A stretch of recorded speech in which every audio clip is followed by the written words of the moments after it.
העולם מוכן לגאולה. כל מה שנשאר זה שאנחנו בעצם ניקח את ההזדמנויות שהעולם נותן לנו בתוך חיי היום-יום שלנו, ונכניס את הקשר שלנו עם הקדוש ברוך הוא. נלמד תורה, נקיים מצוות, בין אדם למקום, בין אדם לחברו, הכל תלוי בנו. זה לא תמיד היה ככה. בעבר היו הרבה מניעות ועיכובים חיצוניים. רוב בני ישראל גרו במדינות שלא אפשרו להם לקיים תורה ומצוות בצורה חופשית.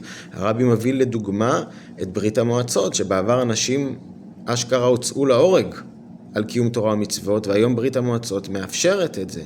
הרבי מציין גם את מגמת השלום העולמית, את ארצות הברית בתור מלכות של חסד, שעסוקה בלעזור למדינות אחרות בעולם, אפרופו גם בימינו אלה.